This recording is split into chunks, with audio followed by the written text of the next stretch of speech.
get the sense that you guys are avoiding today's topic. Yeah, don't want to be here. I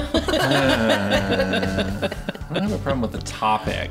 It's more like just being alive in general. All right, so Alex has a problem with being here in the sense of human consciousness. Yes. Okay. I am nervous about talking about sex. It's true. Yeah. I don't like doing it. I don't like You don't like about doing it? I do like doing it. But I struggle to talk about it, and I feel like, it's been a steady learning curve through becoming a therapist and non-monogamous and a parent and, a mature adult human being of figuring out how to get better and better at it. But I would not say that it's like it's not like a natural talent of mine.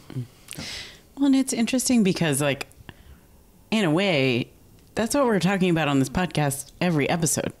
I mean, sex is like a big part of it, but somehow what we're talking about today is... Yeah, I don't think... we aren't talking about sex that much.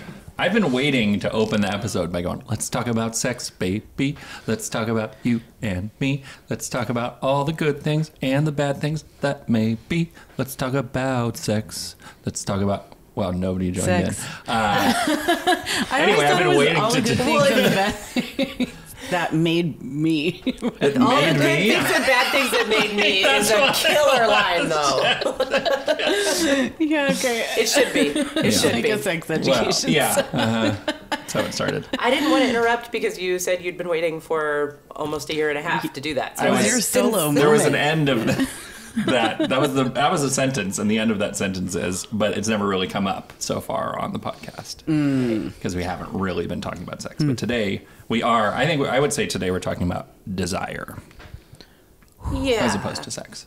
Yeah, Let's frame it that way. I think that's helpful. Because you're right, Jessica. We are always talking about sex if we're talking about non-monogamy. It's in. Kind of inherent it's to in the name. Yeah. But somehow you guys have managed to avoid, like, really, really talking about sex. You proud of yourselves? I am. Yeah. I mean, how many episodes is that? Right. It's like we're halfway through season 2 here. Yeah. Yeah, we're in the teen years and we still haven't talked about sex. Right. We haven't really. The closest we've gotten is like L-shaped couches. I mean, we made Cassidy talk about it last week a little bit. Right. She warmed us up. Yeah. All right. Well, welcome to Mistakes Were Made, a podcast about non-monogamy for messy people like us. I'm Sarah, a queer therapist, writer, and journalist who doesn't want to be talking about sex today. And I'm her husband, Alex, a communications professional and educator. Not about sex in either case. Who would like to be singing about sex. Yeah. And I'm Jessica, here producing the podcast. Usually I'm the podcast resident monogamist, but maybe today I'm going to be playing the role of old-fashioned slut. Traditional kind. Old-timey. I think this is going to come in handy. Just an old-timey slut, see? Yeah, can you please do it in like a 1930s newspaper man voice? Brilliant, 1932. Yeah. Anyway. Jessica walks into a bar, shows a little ankle. My ankles are exposed right now.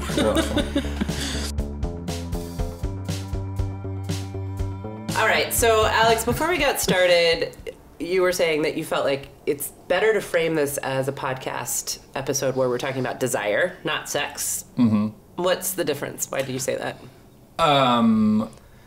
Because I guess desire maybe is a subset of sex, but you could be like talking about, this is sort of like adjacent to consent.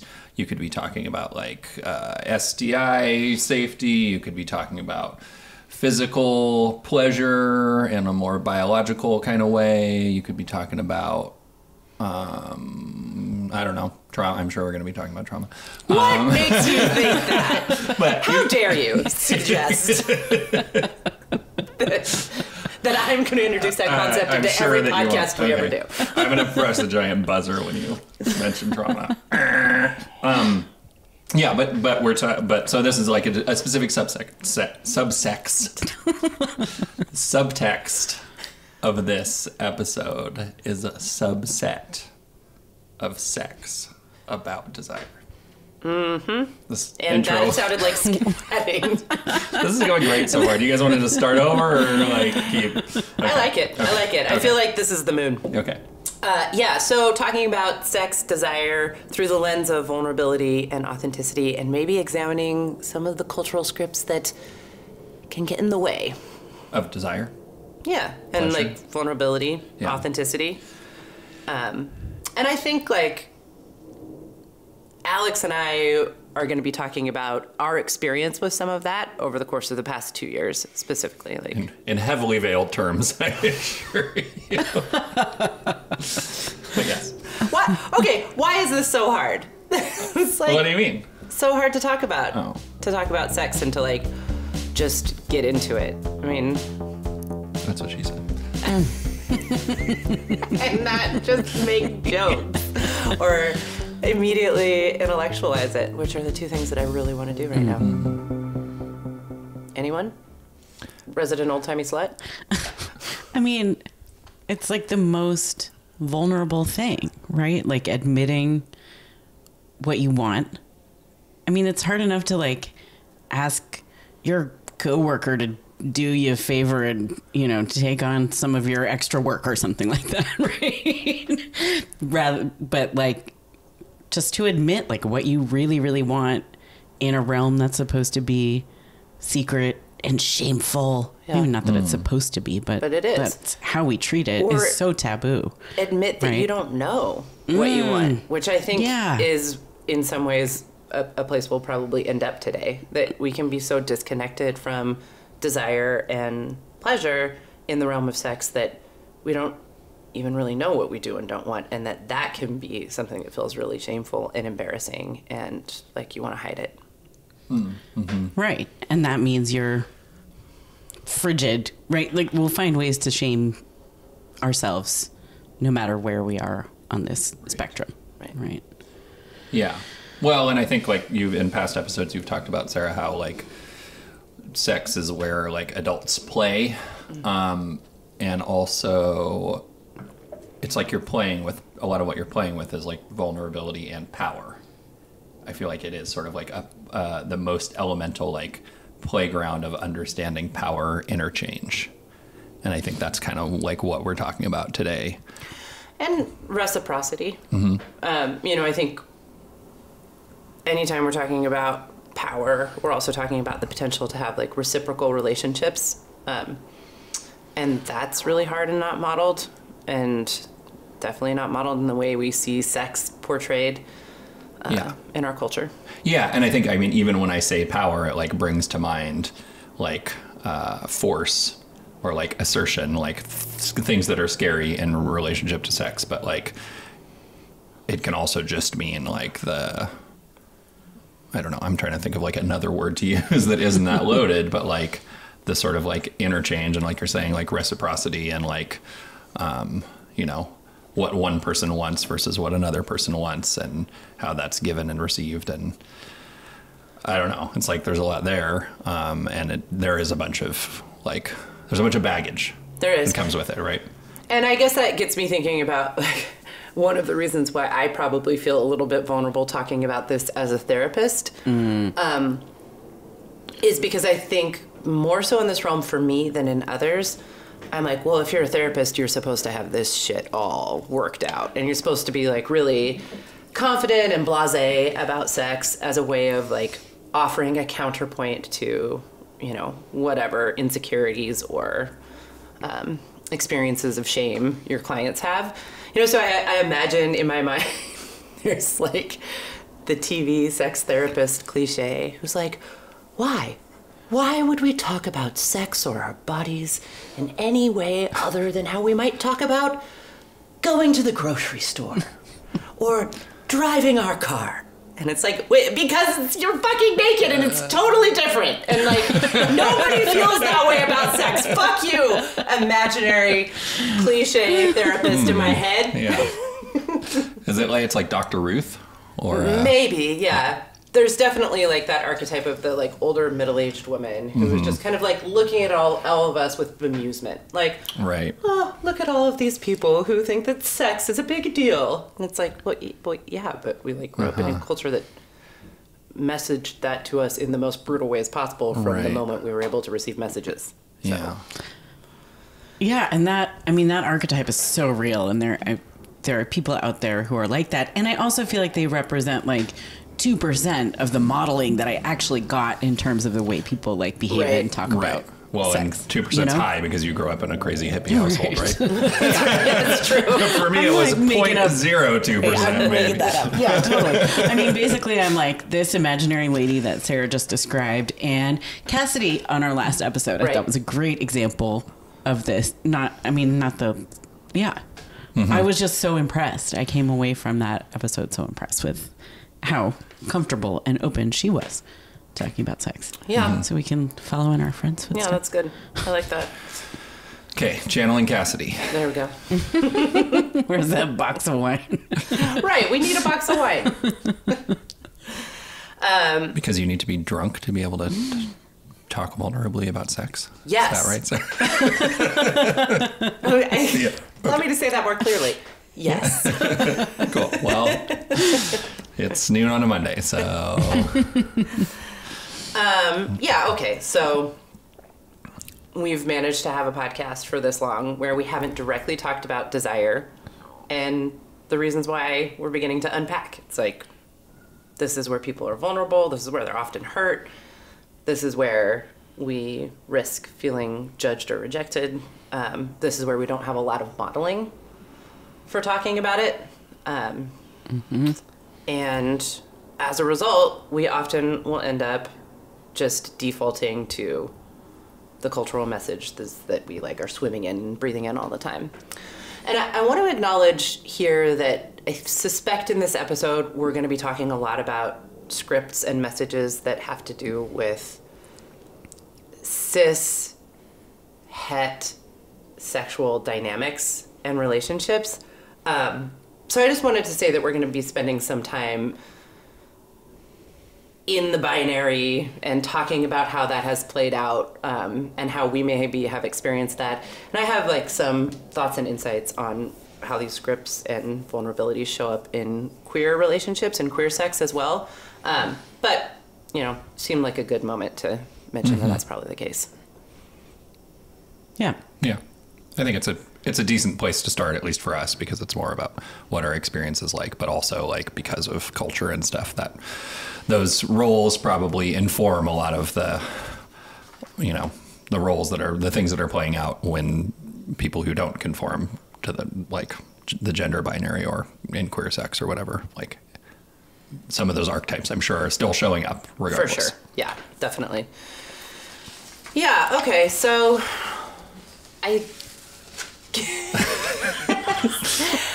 guess the place to start is to rewind a little bit and just ask you, Alex, when we opened up our relationship 2 years ago now and change, what were your expectations around sex? What did you imagine it would be like? What were some early experiences? Where would you want to start to talk about this? Yeah, I don't know if I don't know what I imagined. I think I probably didn't have very much imagination. I doubt that. Well, or like it was inaccurate, maybe, is what I want to say. My imagination about sex is much better now. I think that I don't think I knew really very clearly what I wanted. I probably knew I want to be having sex with other people, and there was definitely a sense of the desire to do that. And it seemed interesting, but I did not know what I wanted out of that in some sort of easy to articulate, in terms of kink or something like that, or just some sort of difference between the kind of sex that you and I were having. I definitely didn't go into it being I think sometimes either, I don't know if this is a cliche or if it's actually true, but there's the idea that non-monogamous people enter non-monogamy because they want to fill some kind of gap in, either the like level of sex drive with their partner or with their, primary partner, or with like some kind of kink that they're out of alignment with, that other person's not interested in. I don't really feel like that was the case for us. I don't think it was for me. No, not for me either. So I don't know that I could say like, this is what I want, other than, wanting to explore being with other people. And I don't think I knew what other people wanted to. I had a conception of like what, again, I mean, mostly I was entirely dating women, right? So I was thinking about like, what do women want? And I think I went into that in terms of sex with a total, I would say I've learned a lot on that subject, like, about like the way most of the women that I've been with, like, I would not have been able to guess at that point, like, what their sort of sexual desire was like. And I imagine that has something to do with it not being monolithic. Yes. Kind of. Yes. Not, but I would say there's like things that are consistent, that are way off script for what I would have thought. Can you tell me what you mean? Yeah. Okay. Well, I guess to get into it, like, yeah. So I had like a perception, of, women tending to like probably be more passive, and maybe like both passive, but also wanted to be treated gently. And almost every woman that I've been with has been expressed a desire on some level for like domination or like things to be rougher than I would have ever expected. And like maybe that I've like wondered sometimes, does that come up because like I'm a pretty gigantic masculine person, so maybe the people who are attracted to me are like have that interest, and that's why I end up with them. But it seems to be a pretty common thing. Yeah. Interesting. What about you? Well, yeah, it's interesting. I mean, I think we're getting into some of like that script territory pretty quickly, and obviously we can't speculate as to how other people feel or what they want or don't want. We can only really stay close to what we know about ourselves, but that's surprisingly hard. And often going into sex with new people, and I think going into the entire experience of having sex with new people, a couple of years ago, I was just trying to figure out what they wanted. Mm-hmm. Right. And I think there are some definite scripts there with men. I mean, in my experience, most people want some combination of gentleness and roughness in sex, in maybe different ratios, or in different places. And I think that's also true with men, at least in my experience. But I didn't really care about anything except figuring out what they wanted me to be and then being that, so that I could feel good about myself. I would say that's where I started. Yeah. And I totally get that. And everything I just said was basically in line with that. Mm-hmm. I like did some exploration, tried to find out. And what I found out was, this is pretty different than what I expected. But then I had to contend with, and continue to have to contend with, like, confusion for myself about, like, do I want that? What do I want? Like, well, and how, I mean, again, I don't want to be in a position where I am speculating as to the authenticity of other people's desires, but I also sometimes wonder if, like, one thing is showing up over and over and over again.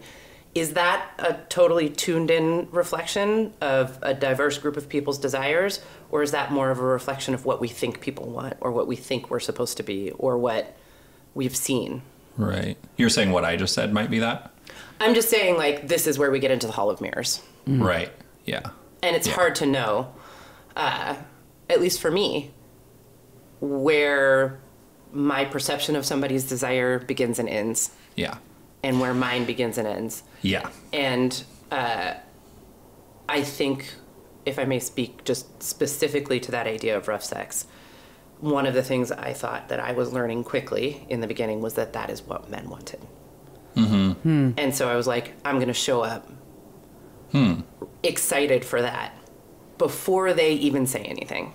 Mm-hmm. Because that way I'm ahead of the game. Yeah, that's interesting. So we both discovered the same thing about the opposite gender. Well, it just has me wondering what we discovered. Right. If it it's just very chicken and egg, right? Like if both people are just trying to guess what the other person wants, and then there's this dynamic exists in the culture, then we're both going to perpetuate that. Yeah, and maybe you're in the context of non-monogamy too, so everybody is out there in that context being like, we're doing some taboo thing. So what's the taboo thing that comes to mind when we're having sex? And what's the most taboo thing, and what's the thing you're least likely to think that I want, and how can I fulfill that desire? And I say this from the experience of going pretty quickly from having quick sexual encounters with men where I was like, do I detect that they want that? Or do I think that maybe the culture would indicate, or maybe because I'm in this realm of non-monogamy, I should offer that up, right? And being like, okay, this seems to be working. They all seem to be really excited about having sex with me because I'm doing this. But feeling scared. Because I was like, but doing this kind of sex without being able to communicate about it does not seem like a great idea for me, especially as someone has a trauma background. So then I immediately had 2 relationships with men that were more explicitly kink relationships where they were sexually dominant in that way. I found that helpful because at least, even if I still wasn't entirely sure if I was connected to my own desire here, which I think I wasn't all the time, but we'll come back to that. I think I was sometimes, but not all the time. It was helpful because there was an explicit container and we had to talk about it. And that at least got me somewhere. So that's what's coming up for me as I'm hearing you describe those early experiences and what maybe the other side of it in a way was like for me. Yeah, well, and you talked about communication. I feel like that's the sort of most important thing that maybe in a lot of cases we don't want to do is actually actively communicate about what we want, and then you end up just trying to intuit. And so just to kind of play out the sort of negative implications of that, you and I get together and I'm trying to vibe what you want, you're trying to vibe what I want, and then I do something and you act like you like it, whether or not you do. And so then I do that more because I'm like, she likes that. And then you're like, oh, he really likes doing that. And so you act like you like it more. And then the next thing you know, we're racing down the hall of mirrors and nobody knows what the fuck is going on anymore. And I think I ended up in that place a number of times in a number of different ways early on. Yeah. That's interesting. Yeah. It makes me think about kink and how sort of valuable it is because of that communication thing, just to be able to be obviously the descriptors around different kinks are flawed and there's a lot of variation between them, but at least it's people who are asserting I like, rope play, or, I'm submissive, or I'm dominant, or, there are all of these terms that everybody kind of agrees on what they mean. And so you can find more of a match, quote unquote. And they're all, I guess the definition of kink is sort of that it's abnormal, but I kind of love that there's also being vanilla is something that can be named in kink too. And so it is affirming that nothing is normal, I guess. Right. Yeah, I always wonder how vanilla is actually described. I actually just was looking at one of these tests that you're supposed to take that would then indicate all of your various sort of sexual desires and proclivities. Yeah, and we can stuff. put a link to the one that everybody uses, which I think it confused the shit out of me. It's a little confusing to me too. And I do think that there's like a way, we're just like it's so hard to talk about this stuff, as I'll just keep coming back to. Because there's so much that is invisible and not spoken. Right? As soon as we start trying to make it visible and speak about it, it gets clumsy and stupid. Yeah. Like very quickly, it just feels like clumsy and stupid and not actually like a nuanced representation of most people's sexuality, probably. At least that's my experience. But you're like, well, it's better than nothing. And so I think that's describing the first arc of me having sex with strangers. Yeah. Was like, oh my God, if we aren't talking about stuff and I'm just like racing down the hall of mirrors, like this is no good. This is not good for me.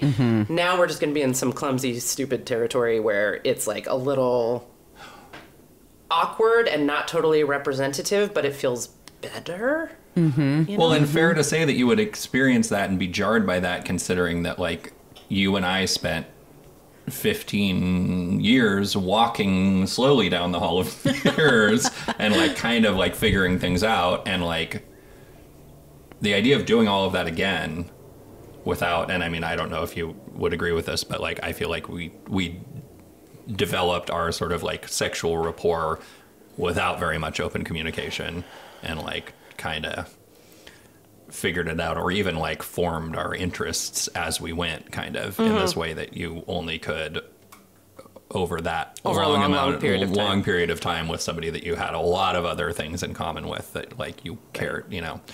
And then, you know, you wouldn't say our sexual dynamic could be described in like the percentages of one of those quizzes, like, right, you know what I mean? Yeah. Because totally. it has that like long organic arc, if you will. Yeah. Somebody want to say something, like make a sexual joke there?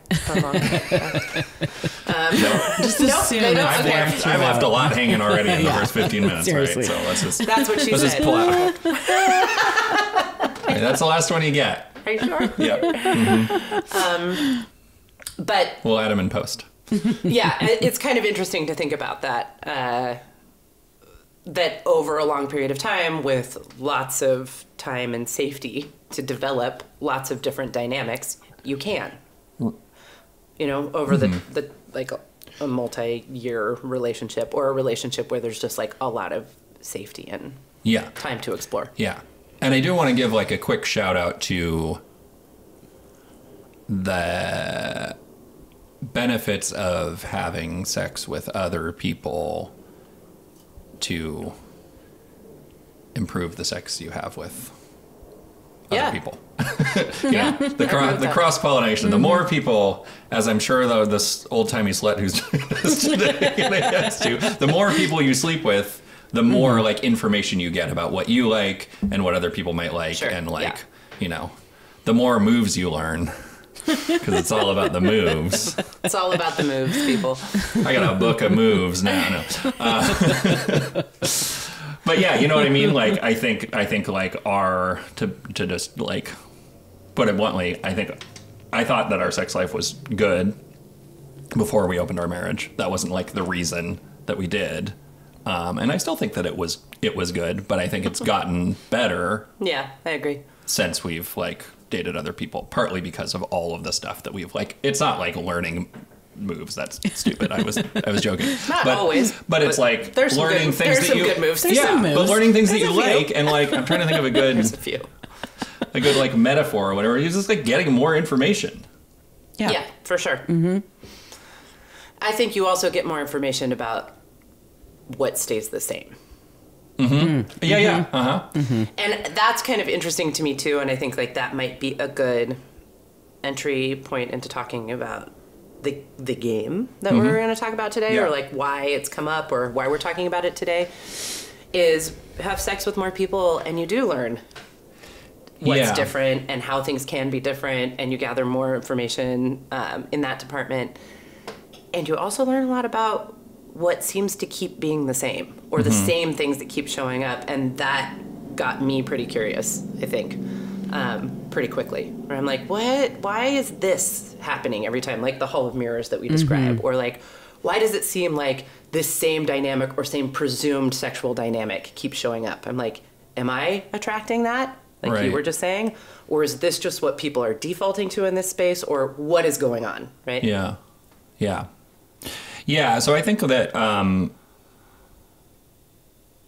I was sort of lucky maybe to have kind of right away started dating somebody who was like more deeply engaged in this kind of thinking than I was. Or I was also lucky that you did that. Yeah.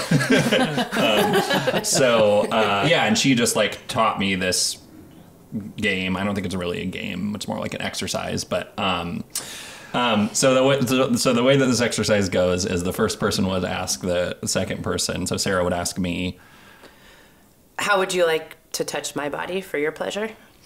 And then I would think about that question and I would answer, I would like you to rub my temples slowly, and I would like you to... Wait, but that's not the right one, right, Alex? What? The first question is, how would you like to touch my body for your pleasure? It would be...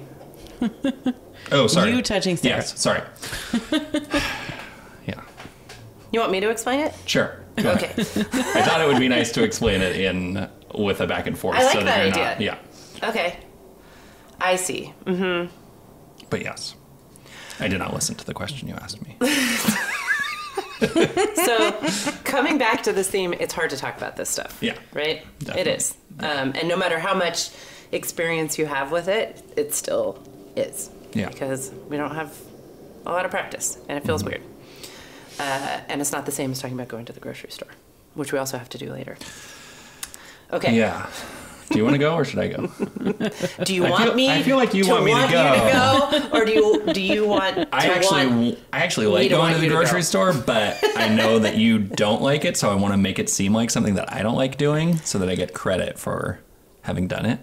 Oh yeah, all right, that makes sense. This is a good illustration. Cool. Much easier to talk about, also. So yeah, in the 3-minute game, you would invite me to. There's kind of 4 different questions that we'll ask each other. I'll ask you 2 and you'll ask me 2. And the first question you would ask me would be, how would you like to touch my body for your pleasure? And I would say, I want to stroke your hair, and I want to put my fingers on your lips, and I want to put my fingers in your mouth, and I want to... Why are you making that face? You're supposed to receive what I'm saying without judgment, perhaps. And I want to stare deeply into your eyes, and then I want to kiss you deeply, and then I want to take your shirt off. And I'm going to stop there. It's getting okay, I think we're going to have to stop the podcast.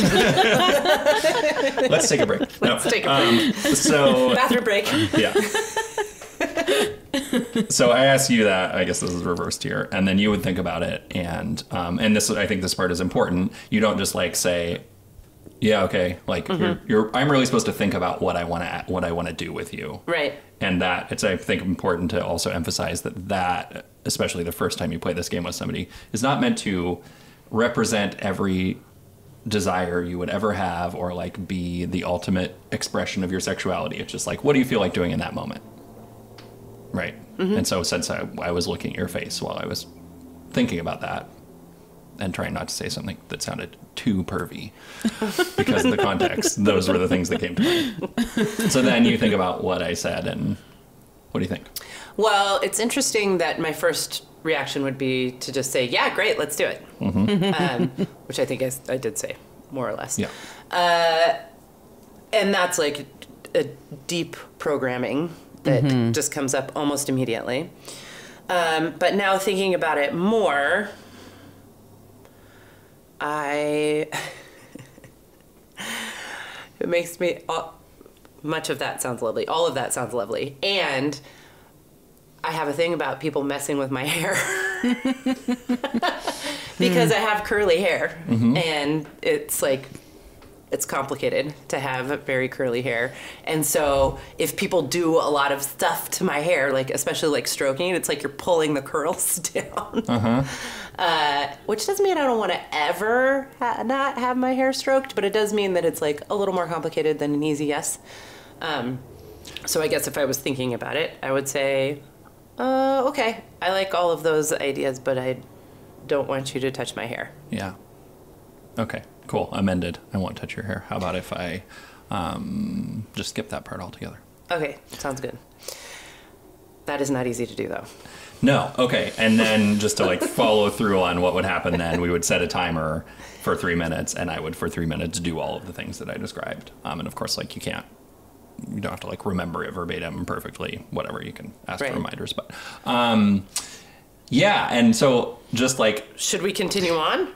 Yeah. What do you think, Jessica? Sure. Yeah. No, it's interesting that it's so sort of like directional, right? Like this is stuff that I want to do to you, which like, I guess I normally, if I was like, you know, doing this with someone and they're touching my hair and my face and stuff like that, I'm not just gonna like not respond, but that like kind of feels like how the setup of the game is. The point. Like, are you just supposed to lie there? Yeah, I mean, it's like one person is for it to sort of work, for the exercise to work, one person is more active and one person is more passive. And so like the other rounds are going to be that then you know, Sarah is going to ask how she can touch me for her.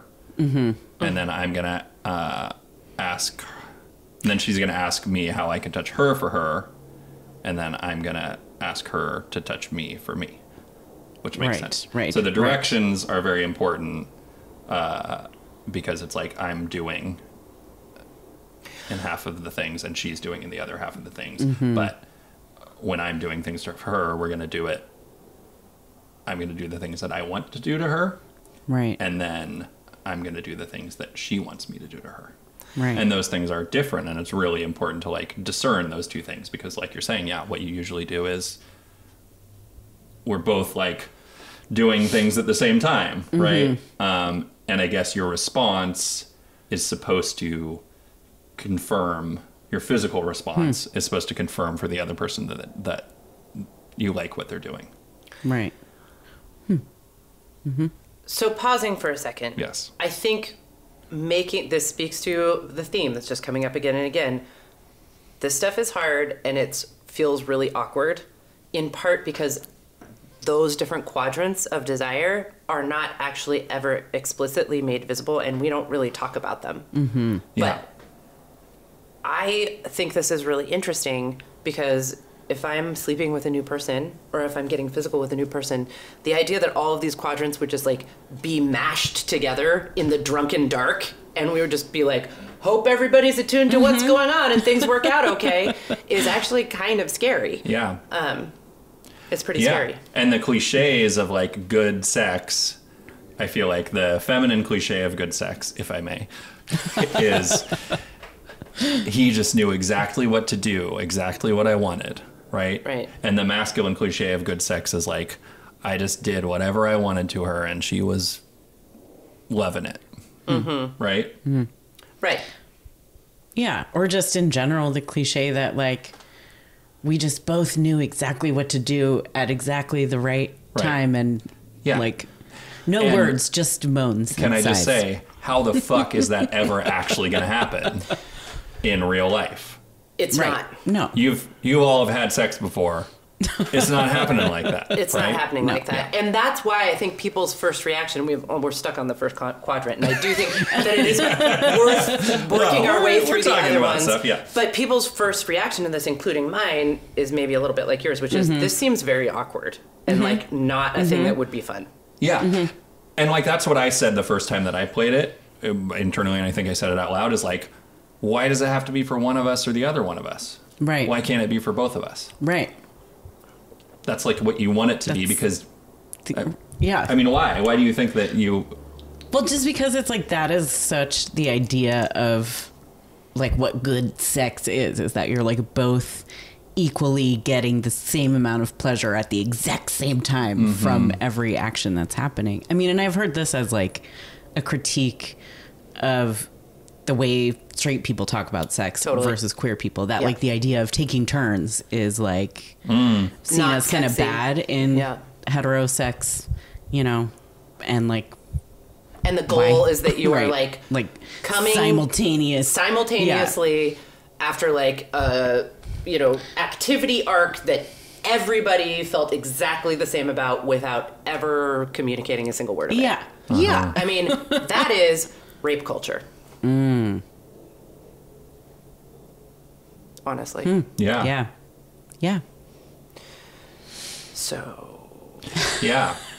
What was that? I mean, that sound effect that you were going to have for when I introduced trauma? Sad trombone. Record scratch. Yeah. The rape culture sad trombone.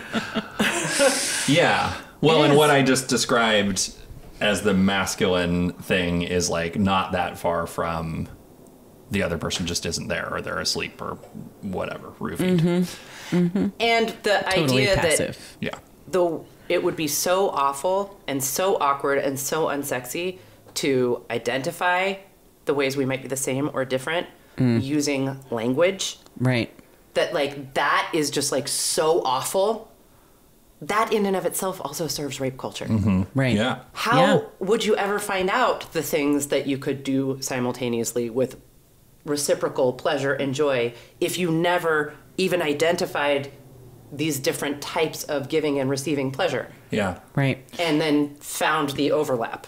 Yeah. But I mean, I am so deeply programmed to think like, as soon as we're talking about it, as soon as we're doing it in this explicit way, I mean, it's just so unsexy, and I'm like already mocking myself. I'm thinking of the archetypal therapist being like, why can't we just talk about it like we're going to the grocery store? You know, like I'm already making fun of myself before we even get there because there's so much heavy policing against doing that. Yeah. Yeah. So there's a really like better articulated explanation of this game on Betty Martin's website. We'll talk about her in a second, and we'll link to that from the show notes. But like, I just want to like dig in a little bit more to not trying too hard to do exactly that, and talk about some of the things that are like happening with it, because like it's crazy to me that just in doing that exercise, just me saying those things kind of as a joke and you responding to them, you felt like you needed to not just say, don't touch my hair. I don't want you to touch my hair. You had to explain why and give a bunch of reasons, rather than just being able to say, you know, I prefer we skip that part. And I have to say, like, when I played this game the first time the other person said something like that, I think kind of probably just to like make a point about how that was something that you could do. And even just hearing a woman say to me, I don't want you to do something that you've asked to do, I just like died inside. It was like the worst thing that had ever happened to me. And it's like so interesting to think about that in retrospect, that like I had never, like most of my sexuality was formed around the idea that I would like never do something or want to do something that another person wouldn't want to happen. Even to the extent that hearing them say that in a container explicitly about a specific invitation to them to like say that and respond to what I'd asked for was like very difficult. Because it felt like shaming. Yeah. That's so, man, y'all, it's so sad. It is. It's very sad, which is also one of the reasons why it's really hard to talk about. Yeah. And that like hall of mirrors that you're in, where you're like afraid of that feeling of being rejected, or afraid of someone else feeling that as a result of your desire or lack of desire to do something, sets us down this path where like we no longer really know what is going on with ourselves or the other person. And I'm not saying that like all sex that we have that doesn't have like some portion that is explicit like this is bad. I don't think that's true. And, you know, to your earlier point, you and I had good to great sex for many, many years without ever having this kind of language available. And it got a lot better after we did. And I think that was because there was a lot of trust, and there was a lot of time, and there was a lot of compatibility, and there were a lot of factors that made that possible. So I don't want to sit here and say, like, this is the only way that you could have non-rapey sex or something. I would think of this as a shortcut. Like, when you and I play this game, it's, like, fun, and like, maybe we learn some new stuff. But for the most part, we kind of just like want to do the same stuff, and it's hard to tell whose turn is whose sometimes because we have that level of rapport developed over a really long time. Right. But you're not going to just instantaneously have that with everybody. So I think that it's bringing some value in the like learning about a new-ish person. Yeah, I think this is so interesting, and it brings up such wild and intense stuff that is both sad and also potentially very exciting and interesting. Yeah. So I want to like keep that space available to us too. Yeah, and like we've made this all sound very terrible, but the fact is, if you play this game with somebody who you're attracted to, you're gonna have fun. It might be hard, but it's like you're gonna end up doing things and having things done to you that you want. Yeah. And like it's gonna feel good. I've never like played this game and just been like, whoa, that was a total unsexy train wreck. Yeah. It's not quite the same as like an awkward icebreaker at a workshop. No, not quite. Unless it's a workshop where you're going to fuck everybody else at the workshop and you want to. But so just to be clear, because I want there to be like a section of this where we actually identify the 4 quadrants. The first one is someone asking, can I touch your body in these ways? Because I want to. The second one is, how would you like to touch my body? Because you want to. The third one is, how would you like me to touch your body? Because you want me to. And then the fourth one is, will you touch my body? Will you touch my body in this way because I want you to? Yeah. Right. So it's like the matrix of giving pleasure and receiving pleasure, and taking pleasure and allowing for pleasure to be taken. Very interesting. Yeah, and I think the question part of it always gets me confused, like the fact that like I'm supposed to ask you, how would you like to touch my body for your pleasure? And then you're supposed to answer. But I do think the invitation is probably important. There's probably a reason the game is designed that way, to like make sure that, you're inviting me and then I'm asking and then you're consenting to what I'm asking. Yeah. The other thing that's just coming up for me here, Jessica, I appreciated you mentioning like, oh, this is getting me thinking about queer critiques of like typical straight sex, where there's all these just like assumptions that there's pretty much one way for it to be good.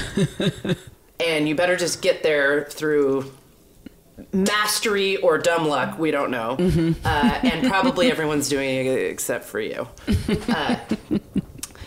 It also, that connection to queerness is interesting to me because it gets me thinking about the assumption that once we're becoming intimate with each other or asking any of these questions, the point is for us to have a certain kind of sex together. Like, that this will end in penis and vagina sex, right? And that's the whole point of this. And it just gets me thinking about, like, all the ways that you can experience pleasure and have intimacy without that being this, like, overwhelming kind of, like, blaring success or failure kind of light flashing in a corner. Yeah. Any thoughts about that, Alex? Well, it's just making me think about how, like, if you have a goal-oriented kind of orientation towards sex, then, like, the goal is orgasms. But, like, you can give yourself an orgasm. In most cases, people can. Like, I don't think I've ever heard somebody say, I can't make myself orgasm. Only other people can do that. Often it's the opposite. So, like, I guess it's just like, there's clearly more to sex than just achieving orgasms, right? It's about the other person being there and the dynamics between the two of you and the way that it feels to, like, accept the things that they want to do with you and be accepted for the things that you want to do. Like, these vulnerabilities and, like, power interplays are, like, what makes it interesting. It's the very act of exploring. All jerking off in isolation. Right. Nothing wrong with that either. Which we will do in the future, right, when our robot overlords have taken sex from us, the last thing that we have. Right, so the point is... I'm writing a dystopian sci-fi novel in my head right now. It's gonna be really good.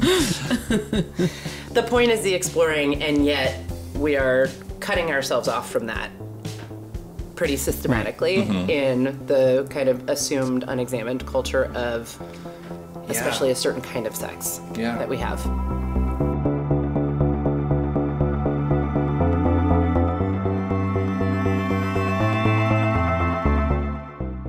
So, Sarah, coming out of the break, I'm realizing that we've been talking a lot about like sort of how all of this stuff shows up for us and like what we've learned in our relationship about desire. And I guess I'm just interested in like, how does this show up for your clients? Are we complete fucking weirdos? Are other people talking about this?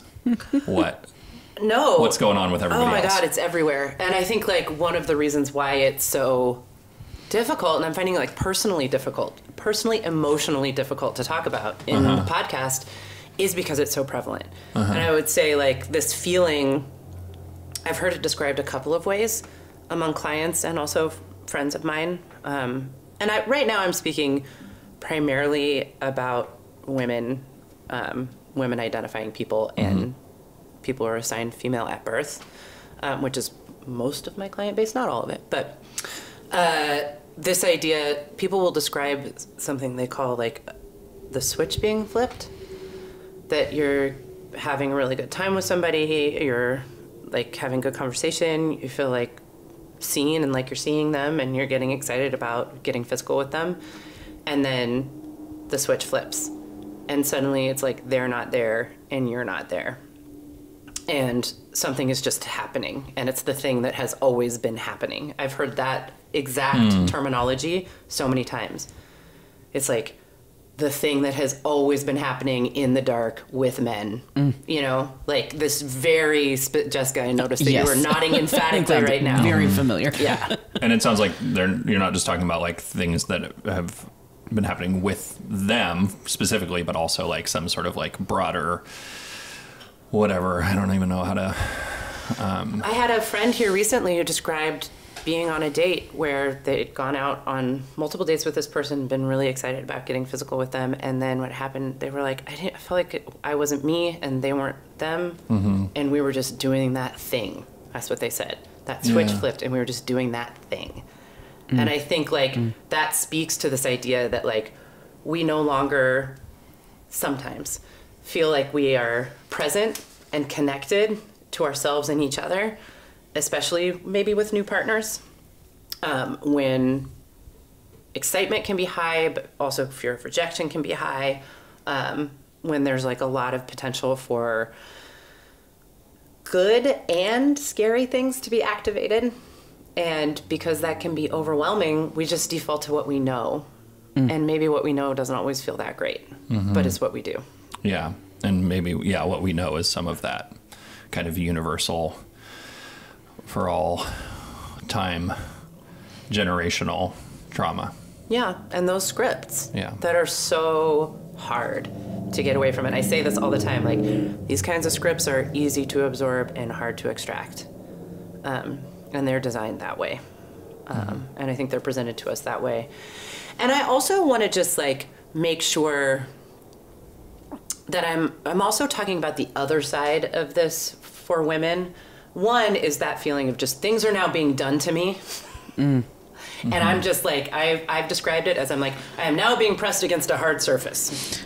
This is what it feels like, you know, and things are being done to me. And when I first started having sex with new people, you heard me say that. I was like, why am I doing this? Why would I just have the experience of being pressed against a hard surface by weird men from the internet? I don't see what I'm going to learn here. Right. I know this feeling already. I know it too well, right? Yeah. It's just crazy that then I went out there and I heard a bunch of like, could you just press me against a hard surface? I mean, it's not actually what people were saying, but like, you know, like we were saying up top, it was like... I think that maybe that feels like a physical description when I mean it to be metaphorical. Yes. It wasn't so much about an act as it was about the feeling of disappearing. It was the feeling of disappearing. Like that I was just another person that had been in this same position with this person a million times. So it's not, it wasn't about like the gentleness or the roughness of the act. I don't, I guess since we're talking about it, I like gentleness and I like roughness. That's not the problem. Yeah. It was about whether or not I felt present and I felt like they were.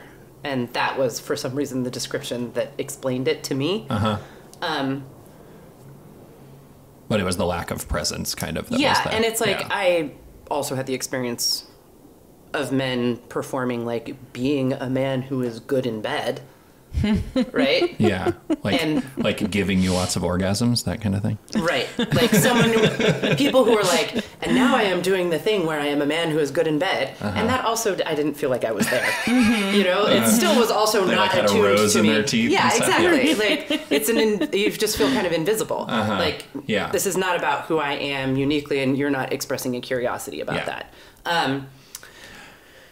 Can I talk about the background of this game a little bit, because I think it starts to like get into some of this. So this game that we're describing was like articulated, apparently some dude named Henry something with an amazing website that we'll link to invented it, quote unquote. But this woman named Betty Martin, who was a chiropractor, body worker, she had a bunch of other sex therapists, she had a bunch of other jobs, over 30 years of experience. And she wrote a book called The Art of Receiving and Giving: The Wheel of Consent. And so I'm going to read some of the stuff that it says on our website about it, but I want to like think a little bit about like how this is all framed around consent. And when I hear about consent, or like one of the big things is like, I mean, I guess it's about what do you want, but like, I think many of us are a few steps further down the hall of mirrors than just like, am I being raped, or am I raping somebody? Like that's kind of where it starts. Or am I allowing someone to do something to me that I don't want? Right. Yeah. And I think what we're hearing in this conversation is there's a lot of like passive consent and consent that you don't really mean, or that you're playing out some kind of script that you don't want to be playing out. So it's more complicated than just that. Were you going to say something? I mean, I think I wanted to get into the pressure that women can then sometimes feel in these situations where it's like, I want your enthusiastic consent and tell me exactly what you want. And that also can feel unfair and sort of not super attuned to what the experience of being a woman in this world can be like. So yeah, I have like a few thoughts about that as well, but maybe that makes sense after we talk about Betty Martin's background.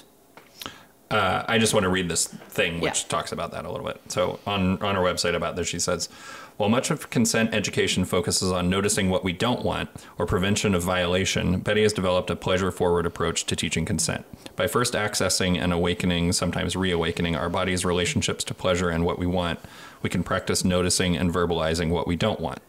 Such an approach provides a much more holistic frame in which to unlearn childhood conditioning that taught us to be silent and compliant, and in which individuals can learn to ask for what they want and state what they don't in a more empowered way. And then she also said in her client sessions, she noticed a pattern wherein many clients would allow or go along with discomfort or unease rather than speak up for what they wanted or didn't want. Betty discovered this was a major component missing for Betty discovered there was a major component missing for people, the confidence that we have a choice about what is happening to us. So when I read that, I really thought of something that you said, I think on the last episode of the podcast, about like that like childhood stuff of like enduring and like being okay with things that were happening as an expression of love. And so it's kind of honestly cool to hear it reiterated that that's like a thing that shows up for a lot of people and that kind of fucks us up in terms of sex and consent. Yeah, and I think I appreciate this especially because it goes into nuances beyond like someone is forcing themselves on you, right? Or you're no longer have the capacity to know what you want, and into a realm where we may be conditioned to just endure things and not even be totally connected to the fact that that's what's happening. Right. Because that conditioning is so deep. Yeah. And I think like this speaks to something that will also show up for me and with clients and with friends of mine who I talk to, especially for women and women identifying people. that sometimes I think the cultural response to this is like, I just want women then to tell me exactly what they want, right? Here I am, I'm asking you, what do you want? Tell me what you want. I want to give it to you, right? And at first glance, that feels like the counterpoint to all of this enduring of things that you don't like.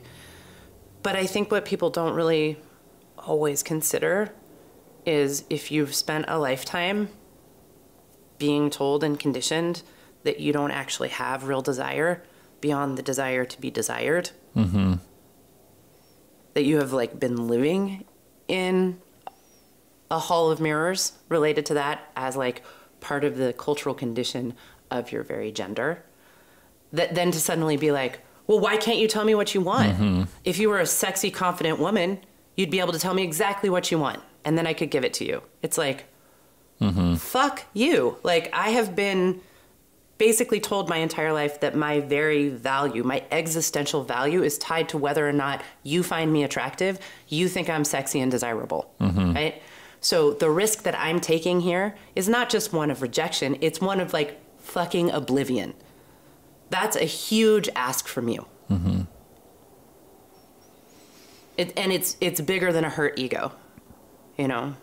And I think like that pain or that wound is something that gets missed sometimes. And I feel clearly pretty strongly about it. Yeah. And so by oblivion, you're saying that you're like, your sort of very existence is created to like attract or gratify male desire on some level, whether or not it's like explicit, but that's like kind of your to be desired, to be desirable. And it's sort of like your presumed role in the world, or the thing that you're always trying to overcome if you're moving into non-male, like sexist spaces, I guess. Right. And the thing that has to come first before I can layer anything else that's important to me on top of it. Right. We have to establish that I have some kind of value in that department, that I've succeeded in establishing that value for you to take me seriously, intellectually, creatively, as a fucking peer, emotionally, in the world. Right. But then the thing is also going to be the thing that undermines all of your contributions in those ways as well, or could be used to at any minute. Right. Yeah. So that's, I guess, why this is hard for me to talk about. Yeah. And because it gets into some deep existential territory for me. And it's not like this is stuff that gets dismantled through some exercises. But I really appreciate finding ones that like give us the opportunity to start even just like naming how this shows up. Right. Yeah. And in the dark between people, right? And it might just help you know how fucked up it all is, if nothing else. But yeah, I mean, and I would say there's like, this is a hard thing to do it's a hard thing for people to do. Like, and I think you were saying during the break that just like, even the idea of having this described to you can be sort of like triggering for some people. And how like these questions, I think often for women, and people who were socialized as women, and people who were assigned female at birth, like these questions start to be very existential. And I know that like we're also we can talk about rejection on a lot of different levels, but I had written down in my notes here, why does a man rejecting a woman in this space feel so much worse to me than the other way around? And that was like a question I had kind of underlined in the notes. Why does the risk feel so much bigger to me? Yeah. Wait, a man rejecting, just like not wanting to have sex with a woman. Right. Okay. And Rather say you were like than, in this game or something, and a woman was like vulnerably telling you what she wanted, right? And then the man was like, no thanks, not for me. Let's try something else. Right. Well, and that's a little bit different than just being rejected for who you are. I mean, that's what I was thinking about when you were saying that stuff a second ago, is like, you're being told, be free, assert your desire, and then are you really safe to assert that desire? Absolutely not. If you do, like, absolutely it's not. great if you're hot and that desire is a thing that's gratifying to me, but like, what if it's not? Right. Yeah. Then the risk that you're taking is one that your actual value as a human being is declining in this like cultural script that we're talking about. Right. And that kind of terror just really claws at me. And I guess like my throat. Yeah, and like the flip side of that is, you know, like the worst thing that a man can be is a rapist or rapey or, you know, skeevy or a predator or something like that. And it's true that those aren't the same. Like that sounds really bad to me. I don't want to be that.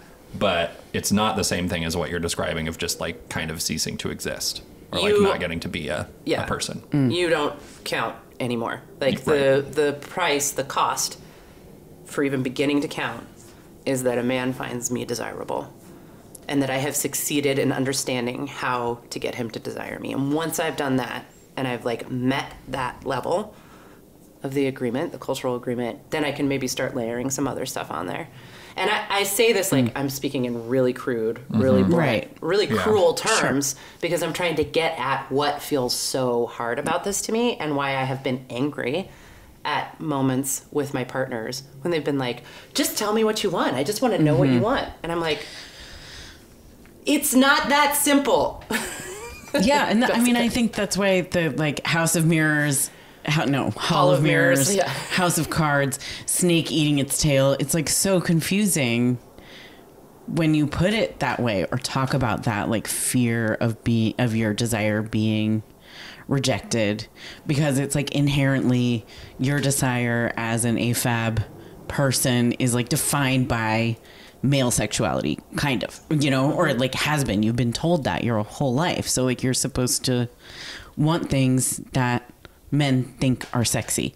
And it's really hard to separate out any, like what's actually real in any of that. Right. Right.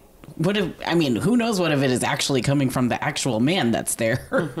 And you know, how much we all are just fed the same, you know, images and scripts. And I think this is starting to illuminate for me. Like there's been times when I've like presented this game to like a new partner and they've had a really hard time with it. Including like people who I've later built a lot of rapport and connection with. But like, there has to be a lot of trust to ask somebody to, you know, share their desires. And like that trust is not just about like being really chill or whatever, right? No. It's about that you actually trust, like that they see you and value you and are attuned to you and like notice the things about you that are not just monolithically your gender or your sort of feminine archetype, but unique and specific to you, and that seems important to them and valuable. Yeah. And, creating like that kind of safety and trust is like, that's hard. You know, I don't, you know, probably any person doesn't feel like that level of safety with very many people in their entire lives. It takes a lot to get there. Yeah. So I think one of the things that, you know, we move into talking about what are mistakes that have been made in regards to how this game has shown up or how these dynamics have shown up for me. I'm realizing as we're talking about it that with a new partner, playing this game or doing this exercise in a way where sex is actually not on the table would probably be really fun and interesting. Where it's like, we're not having sex tonight. That's not what's happening. But I would like to try this with you and see how it feels and then talk about it. And I think in general, as it's, you know, the irony of being a therapist and then also like revealing your own vulnerabilities at the same time. I often will talk to clients about giving themselves permission to not have sex or people in relationships to take a break and to try what it feels like to be intimate and physical and close in different ways, whether with yourself or other people. Because I think we can get one of these scripts that we get into, or an element of them, is that we rush to sex as a shortcut to intimacy. And in fact, that's where a lot of this kind of like pain or missing each other or invisibility can happen. I don't know. What do y'all think about that? I can just hear my partners being like, oh, great. So it's going to be even longer until we have sex. but like, I mean, I feel like the total stereotype in dating culture, at least in like cishet dating culture, which I'm the most familiar with, is that like you are like sleeping with the person by date 3, right? And otherwise, you don't have chemistry. Right, exactly. Mm-hmm. And that's just sort of like the assumption. That's the standard. You feel like a total weirdo if you don't do that, you know. And I definitely, like, in most of my dating life, almost always, yes, slept with the person on somewhere between dates 1 to 3, maybe 4 or 5, right? Mm-hmm. And, you know, sometimes because I was like super into it, but probably more often just because I was like, well, this is the thing that you have to do. I don't, you know, this is just how it works, you know. And I always think about the fact that my husband and I actually dated for like a month, maybe even like 2 months almost before we slept together. And that was like a total outlier. And clearly it was like, it worked for me. You know, we got married. I was a fan, you know? Which is not to say that I haven't had like good sexual relationships with other people, but it was like really the first time ever in my adult dating life that I felt like I was allowed to just not have sex right away. And then it like gives you a chance to, like think about your desire, or like, how do you actually want to go about this? And it definitely was like a different level of emotional intimacy. Yeah. And you can see how those like scripts about even when you do or don't do it and what it means and how gender plays into that are so claustrophobic. Like, I know that I'm always afraid that people will think that I'm sexually repressed or a prude because I don't want to have sex with people right away. And then I also am sometimes afraid that they'll think because it's taking me a long time, it means I want to have a really serious emotional relationship. Right. But it's like, you're like, no, neither. No. Yeah. Well, and like, I've had the experience of having sex with somebody right away and having them be really passive. And like, I'm just saying that because that's a kind of combination of those two things, or like maybe the ultimate expression of like what you might think a man would want, and like that being a really bad experience. So like, I'm definitely like expecting people to want to have sex with me and affirm that they want to, and also like express like their own kind of desire. Yeah. And like assert their sexuality. And that's like a big ask. Yeah. And that's going to take some time and some special people. Yeah. Probably. Yeah. And that, I do want to just like think about the, you know, if we're thinking about this gender binary and the wheel of consent, I want to like think about the man's corner over here for a second. Thank you, Alex. Yes, the man's corner. The man's corner. Just like, give me 30 seconds for the man's corner. No. Because I think the thing that's challenging for men in this era maybe is like, okay, like learning how to not just have your desire be like the complications around like your own desire. Are you being overly assertive? I definitely grew up being like, don't be overly assertive about your desire, and don't be all of those things that I described. Like, don't be rapey.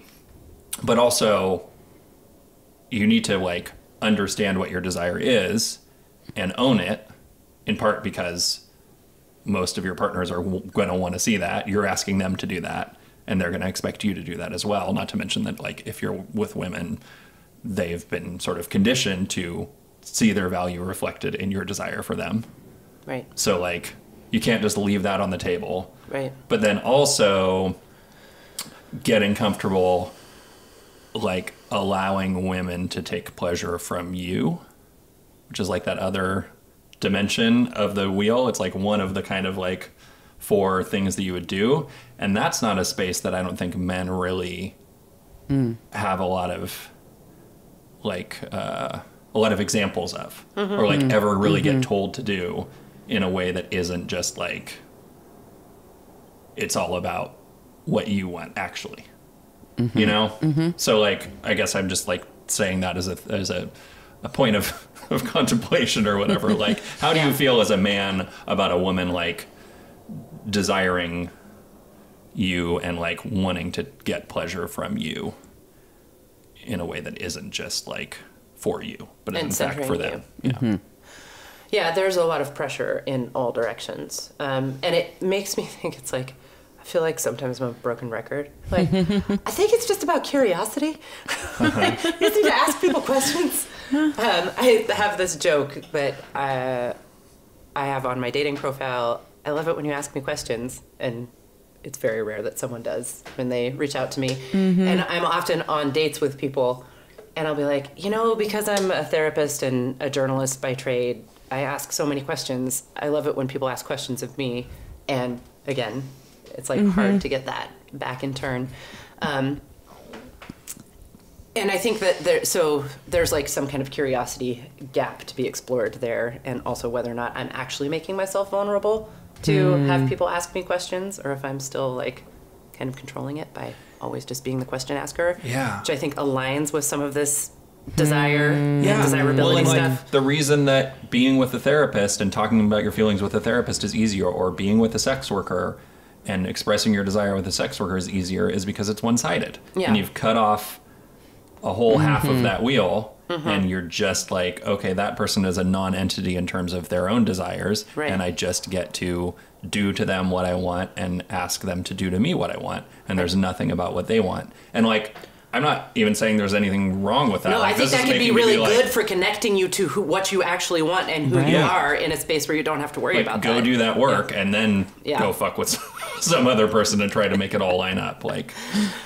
oh shit. Right, and so having authentic curiosity about yourself and being able to express curiosity about someone else, and then being able to receive it, like all of that is a big part of what we're talking about. Yeah. Wow. Yikes. Okay. Nailed it. Finally, we I need to go sleep for like 15 hours. Hey, thanks for having this hard conversation with me, y'all. I know I was a little bit resistant to this topic for a while, and I'm glad we're here, and I hope we can keep talking about it. Me too. Thank you. Yeah. Thanks a lot. And thanks to our audience. Yeah. Thanks for listening. All that stuff. Find us on the platforms. Send us messages. Talk to us. We love you.